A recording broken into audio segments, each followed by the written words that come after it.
All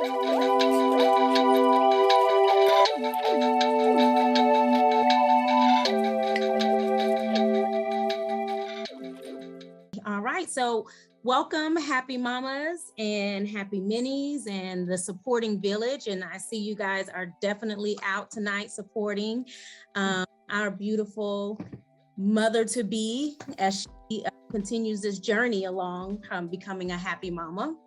Yes. I'm Nichelle Wilson. I am, and excuse me if I go back and forth because I'm letting people in at the same time. So sorry. All right, here we go. So I'm Nichelle Wilson. I'm the executive director of Happy Mama, Happy Mini, which is a nonprofit, a mental health nonprofit 501c3 organization. And with Happy Mama, Happy Mini, we promote proactive ways to address your mental health. We serve mothers, children, by providing support and, being a true advocate of mental health, because it looks so different for so many different phases and seasons of our lives. And mainly just to make sure that we're really raising happy and healthy children. We offer services that you can find on our website. And I co-founded this organization with my personal little happy mini, Hannah Marie. My journey to motherhood actually led my daughter and I to run a mental health nonprofit. But okay, let the person in, sorry. So that's enough about me. So now we're gonna actually get into what we're doing tonight. And I have some notes because my line name was dissertation. I don't know if I ever shared that with you, but that means I can talk and talk and talk and talk and talk. All right. So tonight we are here on Zoom honoring a very, very dear friend of mine. She actually went to Spelman and I went to Clark Atlanta. She pledged AKA, I pledged Delta. Our career paths couldn't have been more different. But somehow for 15 years, I did the math, for 15 years, we haven't missed a season of each other's life, like in all seasons, it's just, I was like, dang, that's just real love and like a true sisterhood bond for me. That means a lot to me, that life happens and, some of the closest people you're not even out in public with all the time, so thank you for being that person for me through my many seasons and sharing your seasons with me too. I love her and I am so happy that she's at a place, to be transparent and share her journey to motherhood with you all, because as mothers and some people that aren't mothers yet, it's not really easy to do. And I think she'll get into how she finally just kind of got that jump and did it. And we're so proud of you for doing that. So welcome to our virtual stage via Zoom.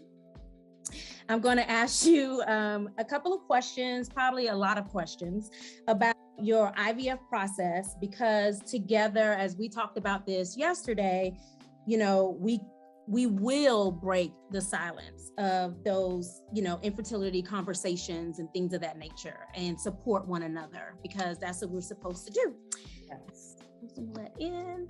And so I would love for you to introduce yourself and share everyone. We're just going to start from the beginning and actually tell us a little bit about yourself first with just 3 words. 3 words. Family, God, and love. That is like perfect for you. That is like, oh my God, you're right. So how does your background, including, the 3 words that you just mentioned, how does your background relate to this journey that you're on? Like, how did you get to the IVF journey? Yeah, so, I grew up in a pretty big family. And that was not just immediate family.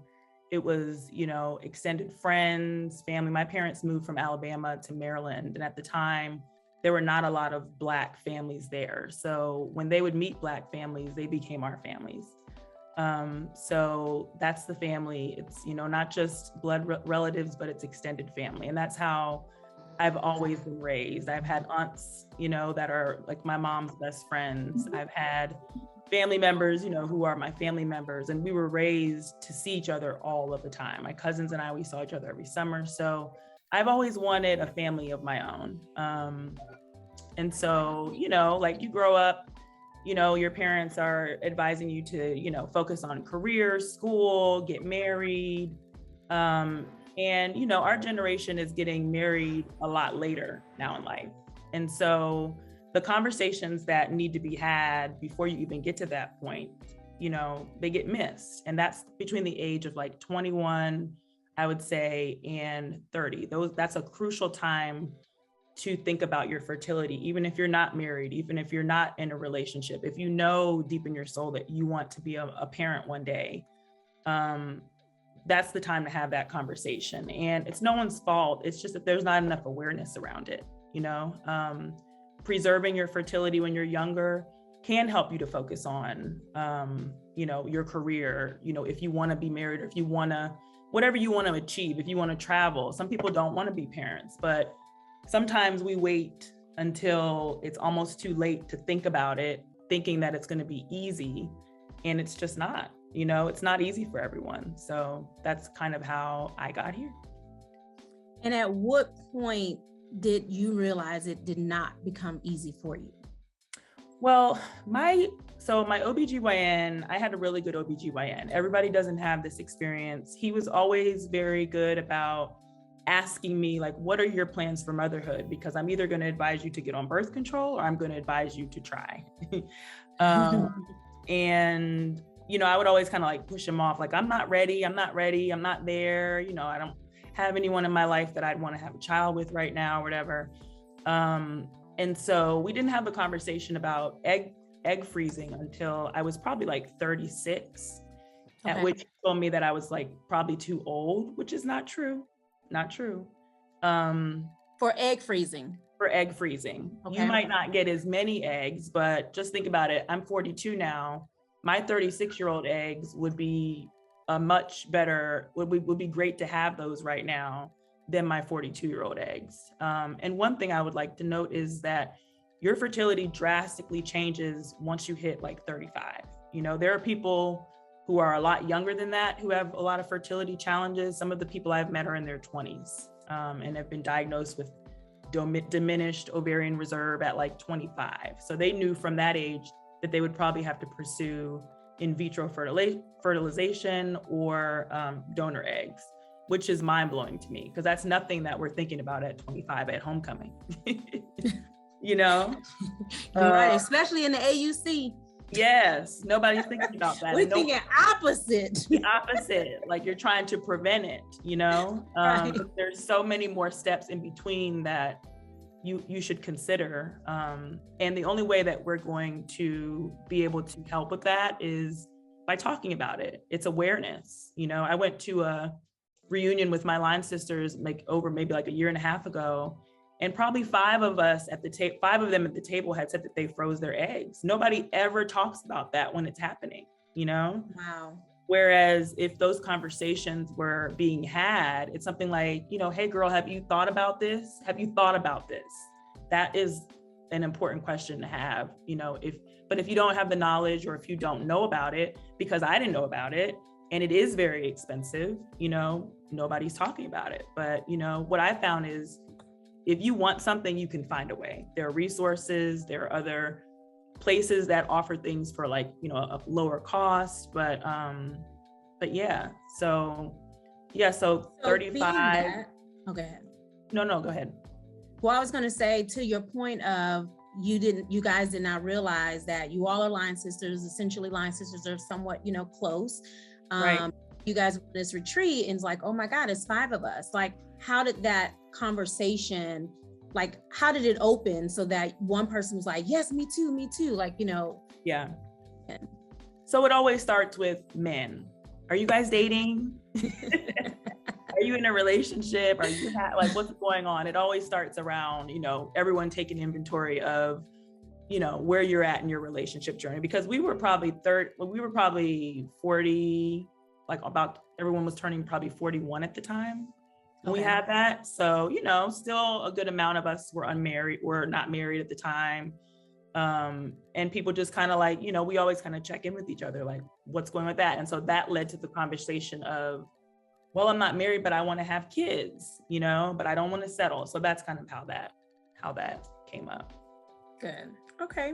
So the challenges that you started facing with the doctors at first, you mentioned one doctor was like at 35, you were too old, and now here you are at this age. Like, what are those challenges? Talk a little bit more about those challenges. I think the challenges, it varies obviously from woman to woman, situation to situation, but I'm pretty sure what you're able to share can, help other people.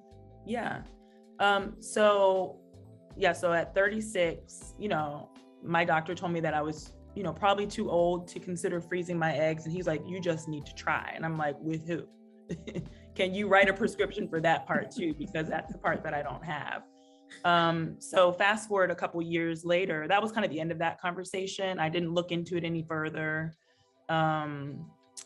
So fast forward a couple years later, 2 years later, I met my husband. We were both 38 when we met, and we were very candid in the beginning with each other about what we wanted for the future. We knew that we both wanted to be married. We knew that we both wanted to have children. And once we decided to be in a committed relationship, we were open to the possibility of that happening just because of age, and so we actually, we dated for probably like a year or 2 years before we were like maybe even trying. And it just wasn't happening. And so my doctor, he was like, well, if you've been trying for at least 6 months, it's time for me to refer you to a reproductive endocrinologist, which is a fertility doctor. And that first experience was awful. It was really bad. So one thing I will say is, I feel so bad for people sometimes because they let their first experience, if it's bad, shape the rest of their experience. And it was so bad to where my husband wasn't even really open to it at first, because the doctor just made us feel like, first, he didn't have our correct information in front of him. So he was telling me that I had a blocked tube, but I had done all these tests before. I'd done blood work. I had done, which is called an HSG. It's, I can't remember what it stands for exactly, but it's basically the type of, what they do is they insert like saline into your uterus and your fallopian tubes and make sure that your tubes aren't blocked. And so I had that done. Everything was clear. I had gotten the paperwork back from the lab. The tech told me everything was fine. Nothing was blocked. So that was clear. And so he told me that I had a blocked tube. And so I was like, are you sure? Because that's not what I was told. And so the whole appointment, I'm over here like barely listening to what he's saying because I'm thinking that I have a blocked tube. And then, just the way he talked, he had no bedside manner pretty much. He didn't make us feel, there was no compassion in what he was talking about. It's a very vulnerable place you're in when you come for a consultation. And that's my advice too is, and my husband says it all the time, have 5 consultations. Don't just have one, because we walked away from that consultation and, neither of us were really open to the idea of IVF and all that because it was so unpleasant. But, the researcher in me did all this research. I looked up reviews on that doctor and he had horrible reviews from like a lot of other people. And my OBGYN, when I told him about the experience, he was like, I was hoping that you got a different doctor, but I don't think she was available that day. So I would recommend that you go to this other clinic instead. So that's how we ended up first learning about it. And that's when I did my deep dive and my plunge into YouTube to learn more about, in vitro fertilization or IVF. I have family that's gone through it. So I, was able to talk to them, but it's been a while. So I had to kind of advocate for myself in that sense of, you're not going to accept this. I went back and looked at my records and it came back that he was wrong. And I asked him back, I was like, you guys need to address this because, like as a woman, that can shape your entire feelings of becoming a mother after that. And some people give up, So thank God. Or thinking that doctors know everything when it's it's a practice, and we hope, I mean, I love doctors, but not necessarily always will have the last say. No. With that, would you give any advice in terms of, assuming now you have a better doctor? Yes. That, but what were the qualities that you would suggest other people to look for in a doctor? Number one, I would say go with your gut. If it doesn't feel right, find another doctor. That's number one. And what makes it not feel right, I'll get into that, is you want someone who is going to listen to your story a little bit. Consultation is usually 30 minutes to an hour.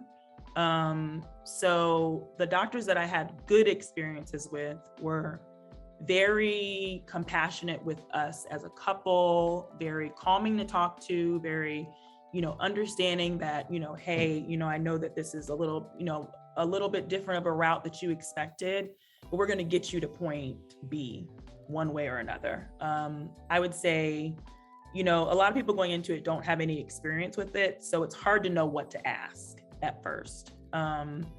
But I would say, try to do a little bit of research in advance. You can reach out to me if, you want to know what to ask, but, just. She really means that. And I mean it. I really mean it. I really mean it. She really, really means it. Because people say it and they don't mean it, but I really mean it because of just the stories I've heard of people who get defeated by it. And it's mostly because of bad communication.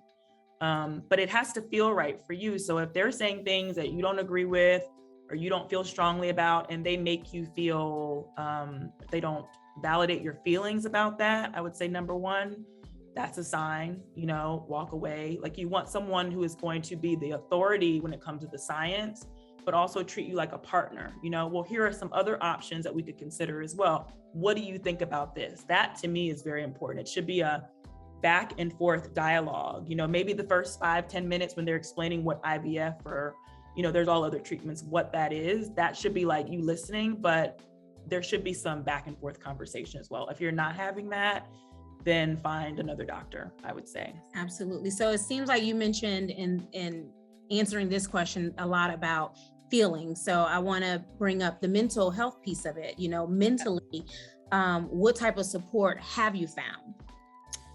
So I have found a lot of support. I'll say that. A lot of it has been through familiar faces between family and friends, and the other half of it has been through complete strangers. And I think that's important because good strangers are the best. Good strangers are the best because your family and friends can't get you through everything. They can't, I've had, like friends, family, then I'm in a lot of Facebook groups that are tied to the clinic that I go to. There's a lot of Facebook groups for fertility as it relates to Black women, as it relates to like whatever clinic you're going to. And I lurked a lot in those Facebook groups before I actually like spoke and said anything, because I just wanted to see like what people were talking about. And in those Facebook groups, it was like, these are the people like on the day-to-day that I could be like, hey, I had my baseline appointment today and I had this many follicles and they want me to take this med.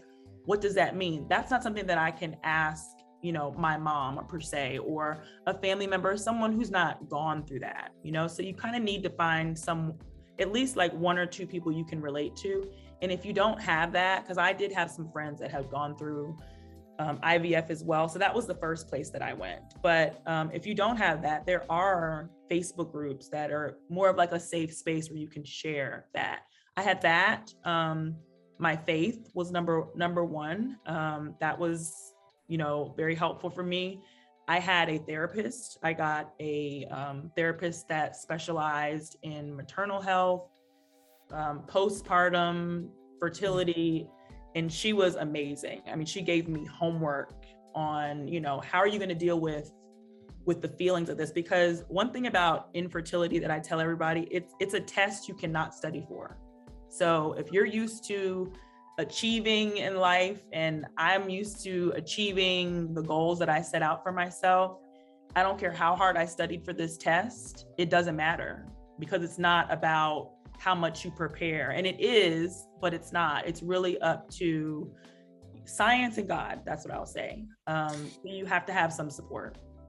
So in those support groups, just out of my own curiosity, so like I know, and you'll get into, the advice that you would give a younger person. Are there people that are in these support groups, let's say that has tried IVF and just wasn't successful, and they're past the point of being successful, but still encouraging along the way? Like, what does that look like? Absolutely. I mean, that's the beauty of these groups, is most of the people in those groups haven't had their happy ending, because what tends to happen is that once people have their babies, they leave. They don't really have the need to be in the group anymore, or they'll pop back in and be like, I just want to give you guys hope, keep you guys going. Because there are people in the groups who have been through it 10 times, no lie, 10 times, and have had all kinds of surgeries for endometriosis, have had like male factor, had all kinds of devastating things that most people would have given up, but they didn't. So the people that are in the groups are usually people who are still in the fight, because the admins in the group, like a lot of the groups that I'm in, the admins, they don't play. They're like, if there's rules, if you're saying negative things, discouraging, they'll kick you out. So that's great. Yeah, I would say make sure you find a reputable group where you see that a lot. Is there a group that you like to share that? Yeah, absolutely. So I go to the fertility clinic we go to now is called CNY Fertility. And so if you look up CNY Fertility Clinic, they have over a dozen groups. There's the main group, CNY Fertility. I'm in the CNY Fertility 40 and up group. I find that the most helpful for me because, we're all talking like the exact same language in terms of age. There's also a Black Women of CNY Fertility group. I'm in that one. So that's very helpful in terms of like advocacy for us as Black women. There's also another group called Women of Color, Donor Eggs, if that's something that anyone is ever interested in. I lurk in those groups just to get information. Daughters of Hannah is another. Daughters of Hannah. Hannah means grace, by the way. So I'm sure that's what. Yes. It is. Yeah. It means favor of God and grace. Oh, that's beautiful. So Daughters of Hannah. Yeah. Daughters of Grace. Dope name. Yeah. So those are just a few, but I would encourage you, if you're looking to go to a specific clinic, look up that first, and then go from there. But yeah, CNY, I was in their groups before I was even a patient. So that's what really made me solidify changing to that clinic. Okay. So I want to shift gears a little bit. We'll get back to more of the IVF stuff. However, I want to talk a little bit about your husband. You're a newlywed. Yeah. Through all of this, you just celebrated 1 year. Yes. 1 year anniversary. Congratulations. Thank you. You just moved from Atlanta to Florida. Yes. So, huge transition and, life-changing thing. And then you just switched doctors. Yeah. And going through this process, and we'll talk later what number of process that you're on this. Talk to us about your husband. Let's talk about his support and how his mental has been impacted. And y'all, her husband is very supportive. He had a work thing, otherwise he would be right in here. Yes. They are connected to the hip. We are. And I love to see it. How his mental has been during this process. What has, he shared with you, maybe pillow talk or not, that maybe you can share and help other men or help other women that have husbands that are just struggling right now, through this process. Yeah. So my husband, Talashi, is like my number one cheerleader. He's been the support system, the like unwavering support system from the beginning. I think it took some time for him to wrap his head around IVF in the beginning, but it was because of our bad experience. It's not because he wasn't open to it. It was because of our bad experience. Because once we had a better experience, then he was just like, oh, okay, because like his thing with this is always like, am I going to be safe? It's always to protect me and make sure I'm in good hands. He's not going to just like turn me over to anybody, doctors or not. But I will say, like, his positivity is part of what has kept me going round after round, because, you know, I do read a lot of stories of women whose husbands give up on them. They don't want to continue anymore, you know, for reasons that are simply because maybe they don't fully understand it, or, you know, they just have old school ways of thinking how babies need to be born, and this is like too much playing with, you know, science and God and all that kind of thing. But Telashi has been the support system for me to keep me going in this. He's always the one to be hopeful when I'm not, you know, because this process is a lot of hurry up and wait. You're waiting for results all the time. And I'm always like, you know, oh my God, freaking out about it in the way, you know, talking to, like, you know, my support system about it. Well, what could this mean? And what could this mean? And he's not doing that. He's like happy, smiling, going on with his life. But that doesn't mean that he doesn't have emotions behind it, because men in this situation, it's not happening to their bodies in the same way. So they don't feel the hormones and the emotions. They just kind of get the side effects of it from us going through it. And we've talked a lot about the lack of support that Black men have in this. So it was always very important for me to check in with him. Like, hey, how are you feeling about this? You know, like, am I being crazy lady today? Or are you feeling overwhelmed? Do you need a break from it? You know, because it becomes the topic of conversation, like, all while you're going through it.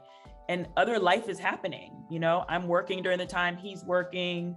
You know, like, family things are happening, and it's not the only thing that's going on. And so he and I did a Q&A video for it's not on my YouTube channel yet, but I'm editing it now. And he talked a lot about the male side of IVF, and how to support your mate, and also how he's feeling through it. And I really appreciate that about him, because he finds a need. Every time he talks about it on his Instagram, someone reaches out to him. He was out like at a day party one time, and someone, you know, a friend of his came up to him and was like, hey man, we've been through this 10 times.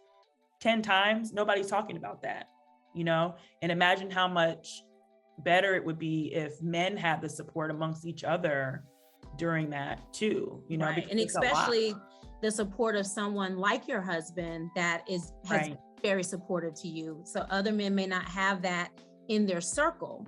Right. So just as women don't talk about it, men really don't talk about it, and they can see another side through the beauty of you and your husband, you know, being very transparent. So I think that is kudos, guys. I cannot wait for you to upload the question and answering. Put it on our website as well. So of such, you have a YouTube channel. So let's talk about your platform. You know, what is your YouTube channel about? Which we will also put a link on our website, Happy Mama Happy Minnie. We want to follow your journey as well, and you can't be your number one because that's why it's taken, but we'll definitely be a cheerleader along this journey. Tribe member is just fine. You don't have to be number one. So why did you start a YouTube channel? You know, what has been the response? Like, give us the YouTube spiel. Okay, so initially it was just to document the journey, because I had watched so many journeys when I was doing my research. That is how Telashi and I became comfortable with the idea of it, and how it became more of like a normal thing. But one thing that we noticed was there was a lot of people of color missing in those stories, and I found a couple. And a couple of people that I found, like, you know, I felt like, okay, I feel good about this now. You know, they're talking about their medication and how to advocate for themselves and all that. And, you know, infertility it knows no race. It's a disease, you know, like a lot of other diseases, and it touches every community.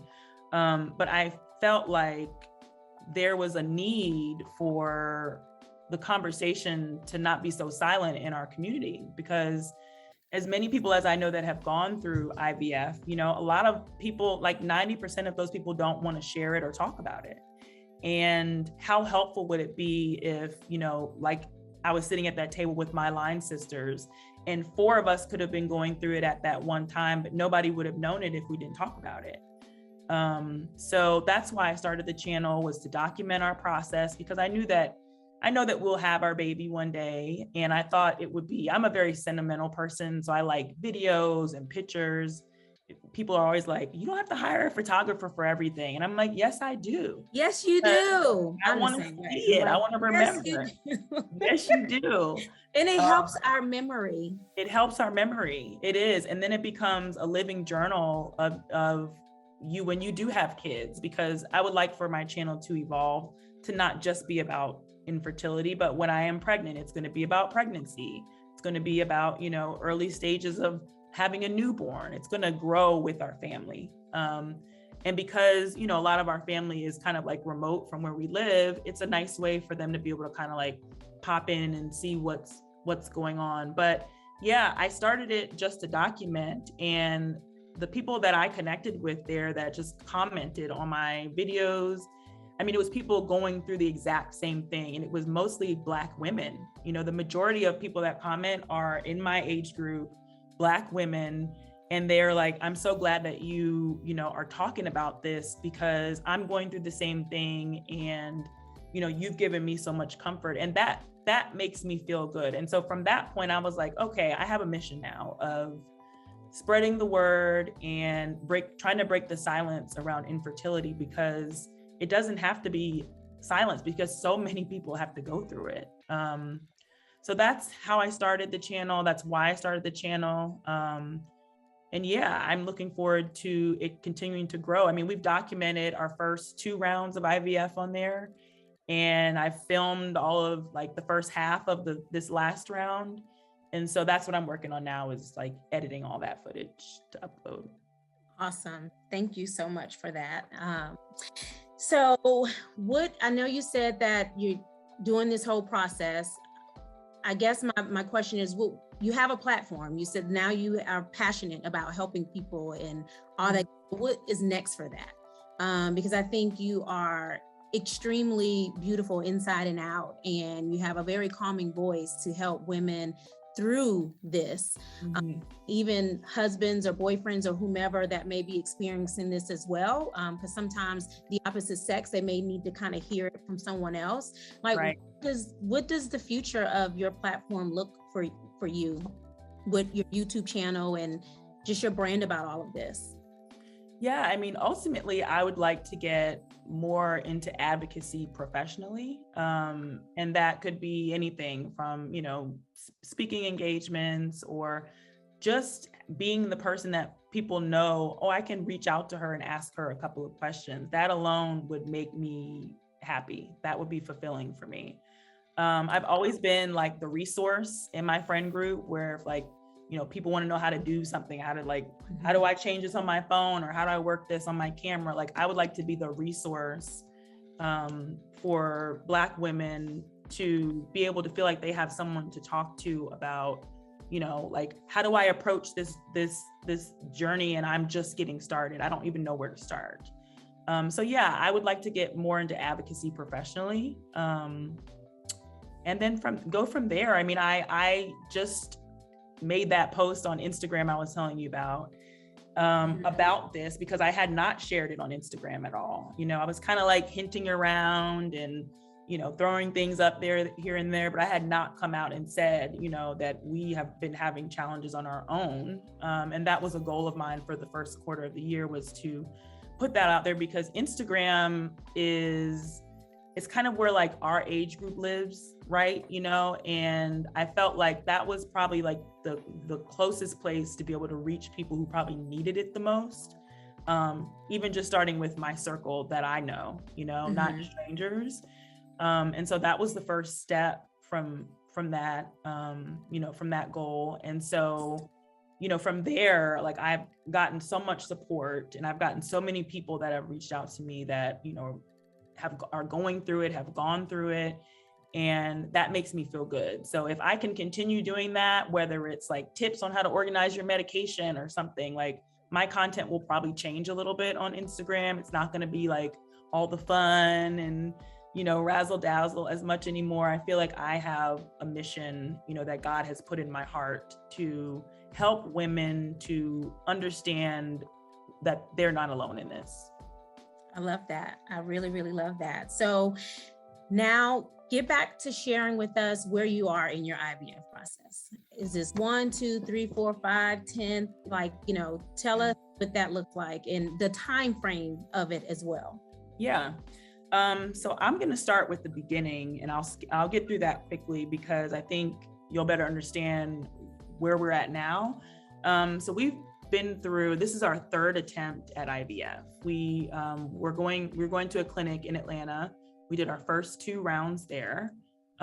Great doctor. He had all the compassion, very smart. I know a lot of people who have had success for him, but ultimately he just was not the right fit for us. I felt kind of like a number there. And I felt like, especially with this second round. So the first round we were able to, let me explain IVF really quick. So IVF, there's 2 parts of it. So there's the first part where you basically are growing more than 1 egg in your body. So you're kind of taking hormones, tricking your body into growing more than 1 follicle, because normally we only release like 1 egg a month. That's, our cycles.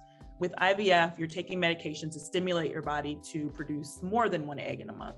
So the more eggs you get, the more opportunities you have for a baby, because then those eggs are fertilized with sperm, and those, hopefully turn into embryos. And then the second part of that is that those embryos are transferred back into your body at the perfect time. So we got to the first part of that with the first round. We got through egg retrieval. We had 11 eggs. Ultimately, 2 were mature at retrieval, and then like 4 more matured in the lab. So we had 6 eggs to mature, and then 5 fertilized. So we had 5 embryos, and we did what is called genetic testing. So that's where they take like a small sample of the cells of the embryos to see if they're chromosomally normal or abnormal. And in that process, you have to kind of push the embryos a couple of days to what they call a blastocyst. So that can happen at day 5 of growth, day 6 of growth, or day 7 sometimes. Ultimately, they like to see that happen at day 5. And so because we did genetic testing, we only we lost 4 of our 5 embryos in that waiting process. So we had 1, I can't hear you, Nichelle. Okay. Sorry, because you had the test, is that what you're saying? That's why you lost them? Because we had to wait for them to grow to a certain like an age of like days. So they had to grow to day 5. Okay. So sometimes in the lab, this to me is where the science and nature kind of fight, because really the embryo wants to be back in its mother's body. It doesn't want to be in a petri dish in the lab trying to grow and multiply.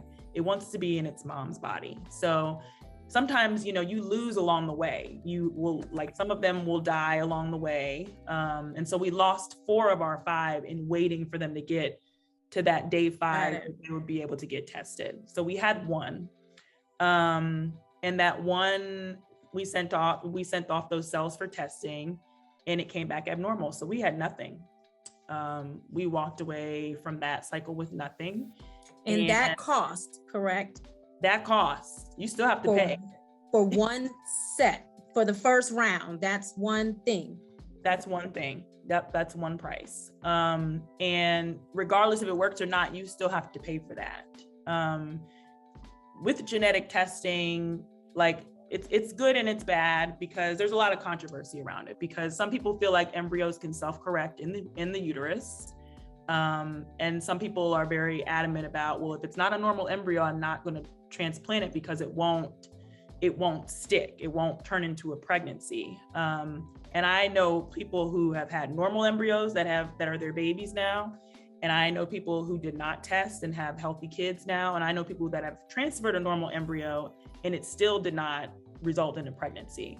So that was devastating for me, because like I was saying before, when I went back to like, this is a test you can't study for, I didn't think that it wouldn't work, Mm-hmm. Telashi and I both were very positive about it. And that was devastating for me. I was probably in a place of depression after that, because I didn't really know what to do next. I didn't have like a backup plan. I didn't, know what else to do. It was so much money. You're thinking about, this is so much money. I don't know if we can afford to do this again. And it was a little bit of a dark place for me at that time. But I got out of it. And what helped me to get out of it and move on was to start researching, start looking for other places, looking for other opportunities. That's when I found CNY, Fertility Clinic. I didn't transfer it for then to that clinic, but after a couple of months, I had a plan for the next time around. And then our wedding was coming up. So that was like a nice distraction to kind of take my mind off of things. So we had about 6 months between our first and second round. Okay. And now with the third round. Yeah. So the second round, we went back to the same doctor. They messed up my medication, so it undersuppressed me. And I had done all this work, like priming my body, all these, probably taking 20 vitamins a day. This is per the doctor's orders. Yeah, per the doctor's orders. For people that don't know, it's part of the process that you have. Yeah. Okay. There's something called, the focus was focusing on my egg quality then, because he felt like it was my egg quality as to why things didn't really work out. And so we were focusing on egg quality. That was like changing my diet to have more protein, taking vitamins and supplements to increase your egg quality and improve it and make it better. I was doing acupuncture at the time. I started doing acupuncture. So I was doing all of the things to make things better. And then the second time around, they kind of messed up my medications. And I felt like they didn't pay enough attention to what was going on with me close enough. So by the time that they kind of caught that was happening, it was too late. So we didn't even get to the point of an egg retrieval. Wow. What I'll say to everyone in that is just don't give up. Because if I had accepted that as my fate and my destiny, that, my body just didn't produce, then I would have, maybe had some self-doubt about myself or this is where the shame comes in, because as a woman, you think at least I can have a baby, if I can't do anything else, I can at least have a baby. And if I had accepted that as my fate, but I had already had a plan, if that didn't work out, then we were going to switch clinics anyway. And we had already had a consultation with my current doctor now, and it was like night and day. My current clinic and my current doctor, Dr. Robert Kiltz, he designed his clinic to be for people who want to go through infertility treatment, but he wanted to make it accessible for everyone. And you had to go out of town for this, correct? I had to go out of town. You did your research and you found. He's very active on social media. So I was able to watch, he does lives on Sundays, like a fireside chat where you can ask any questions. It's on Instagram, it's on Facebook Live. And I just felt very connected to him because his focus is all about spirituality and mindfulness before you even get to taking any pill or any shot. He prayed with us on our first call, and he told me, like at your age, let's not push your embryos too far. This time around, we're going to let them grow to day 3, and then we're going to freeze them. And we're not going to worry about the testing, because he always says that he was probably an abnormal embryo himself. And thank God someone gave him a chance. And I felt very connected to that because me spiritually, I know that God has a plan, and I want to give every embryo that we produce a chance. If it's not meant to be, my body will know what to do with that. If it is meant to be, then they'll stick around. And that makes me feel so much better than just discarding them or letting them die out in, the lab or whatever. And, I say this is my personal choice. Everyone makes their own choice with this, and there's no right or wrong choice to make. But me personally, I just felt very strongly about giving my embryos a chance to grow in my body and not just discarding them before that. So so we just got back from New York in February, completed my egg retrieval, This time around, I was on a lot lower dosages of medication and my body did better this time. Congratulations. Thank you. So I am happy to say that we have 5 embryos on ice now, and they're just waiting to be transferred into mommy. So, so awesome. That's what we're preparing for now. So you talk a lot about your faith, and we know you're a very faithful woman. But do you have any fears? Yes, I do. I mean, of course you have the fear of it not working.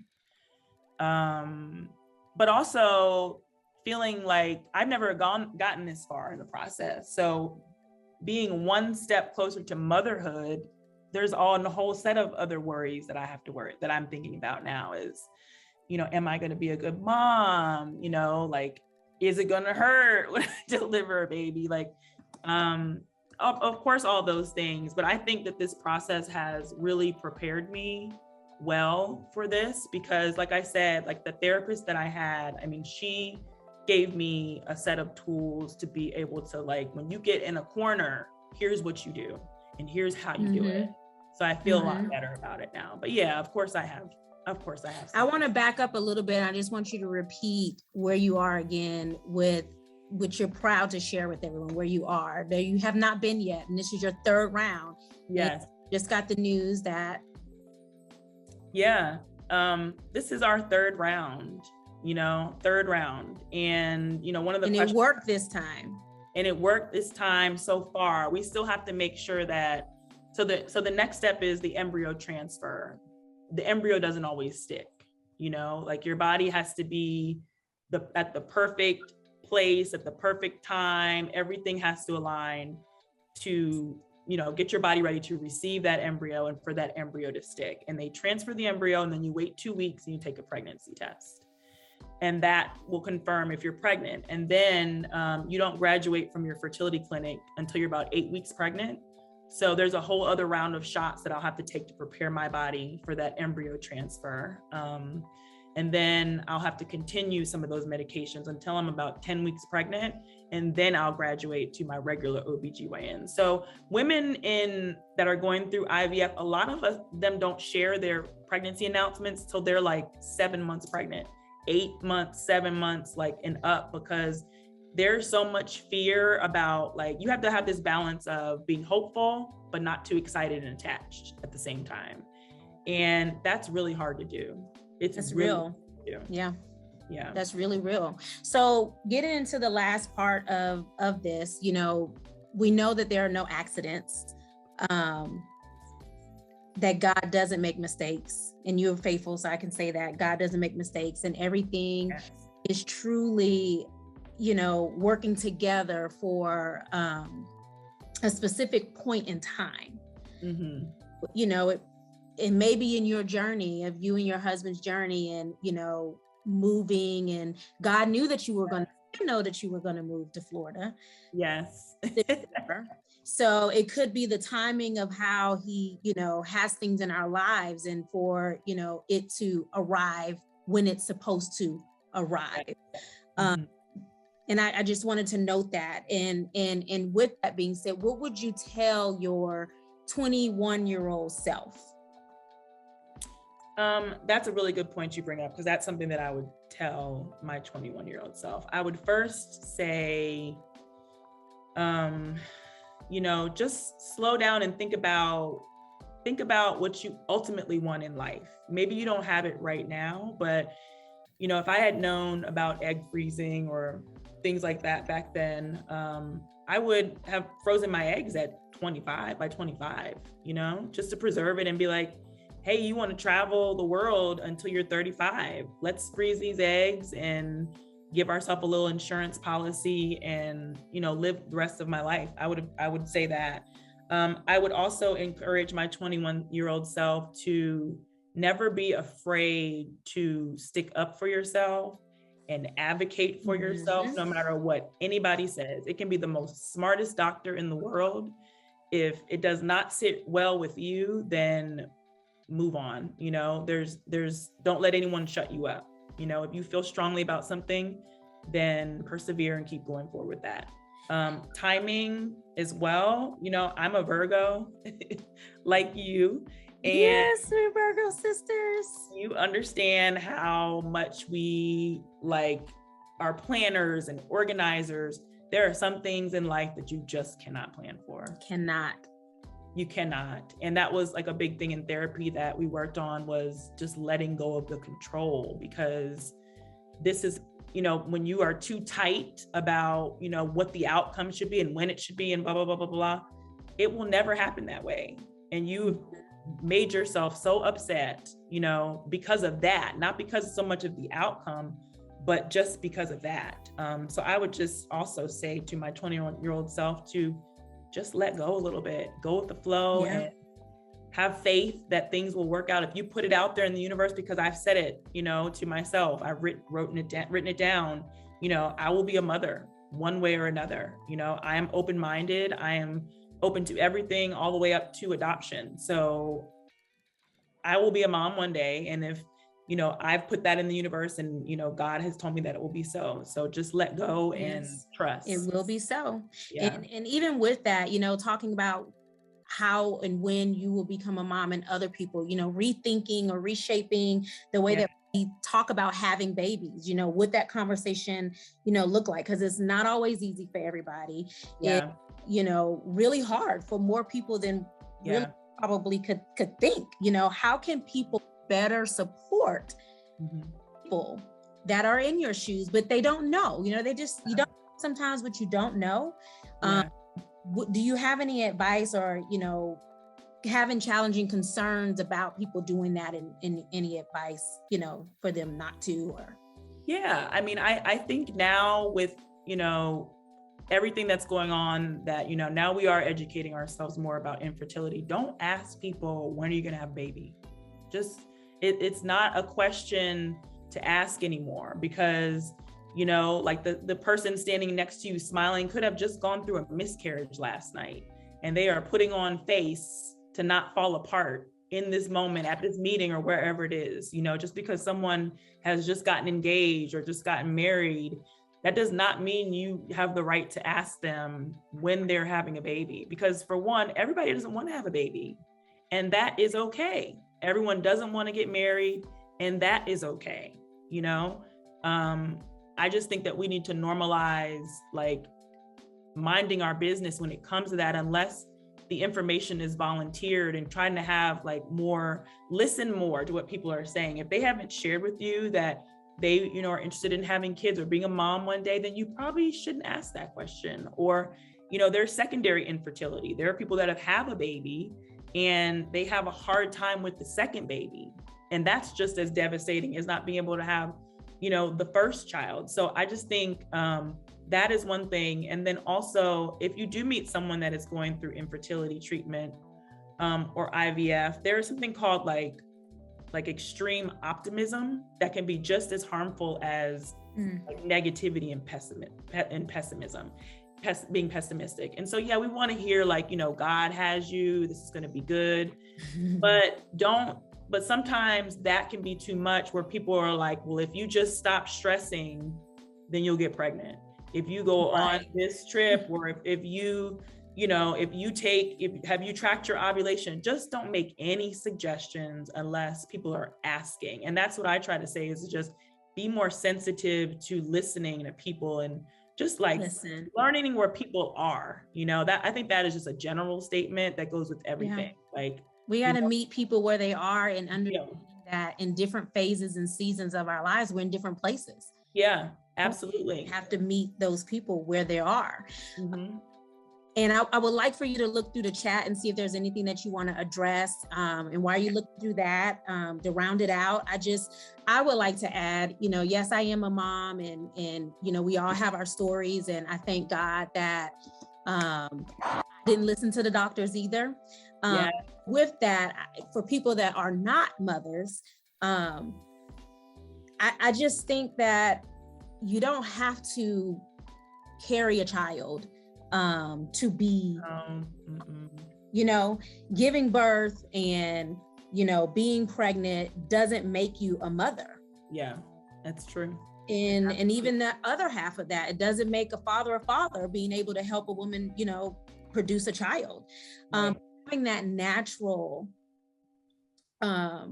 natural, excuse me, it just makes me sad sometimes, but just having that natural maternal instinct and that heartfelt, beat about yourself, and to love and to nurture a child through life, like their life, at 18, you get out my house, like their whole life. Like I couldn't imagine if my parents cut me off at 18, and me off in a financial type of way, but cut me off like with love, support, like, oh my God, where would I be today?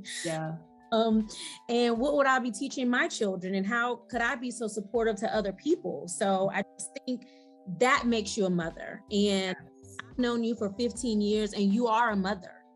You are a mother, and you will be the mother that you want to be one day, but you are already a mother. You are the ultimate aunt to your entire family with the kids. I see it. They love you. Like God is preparing you for your moment, whichever that moment may be. And, we just want to, from my nonprofit, thank God in advance, for his divine timing, because that's what it's going to be for your journey in becoming a happy mama, and allowing peace along your journey, and having a supportive partner, because not everyone has that. So you are super blessed. You have our support. Specifically what Happy Mama, Happy Mini can do to support you. And I say this and I mean it, because sometimes people look at support like, well, I want to do this for that person. Well, you may not need that type of support. So as we get older, we have to be very specific with what that support looks like for us, and we need from people.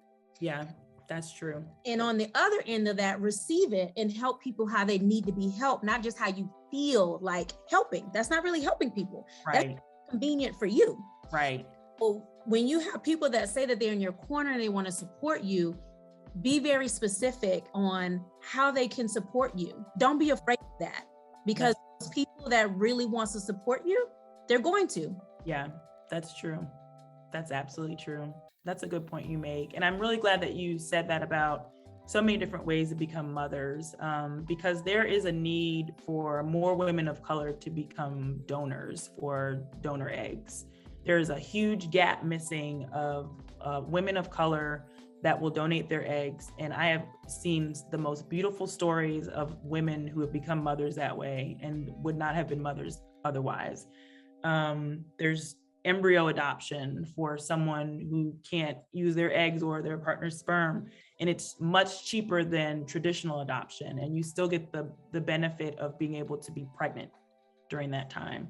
So there are so many ways, and that's why I'm saying this conversation is important, because a lot of people are closed-minded and they give up on their journeys to parenthood completely because maybe of one bad experience or a couple of times of things not working. And you have to get very clear with yourself about what your end goal is. And if that is to be a parent, there are ways that it can happen. So yes. Do you have any final words, or were those your final words? Or yeah, I think that's my final words.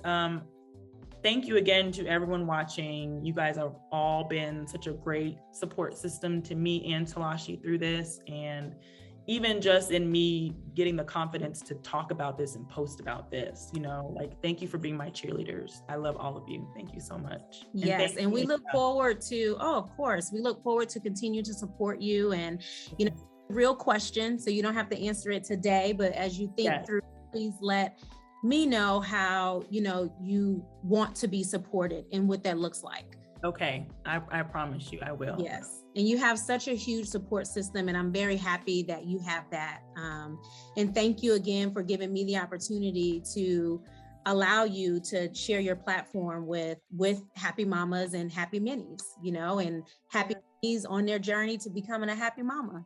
Yes. And this could not be more special for me, my sister, because this is my very first interview. And, I love you so much and feel so comfortable doing this. I was nervous, but not too bad because it was you. So thank you so much. Well, I wore pink for you.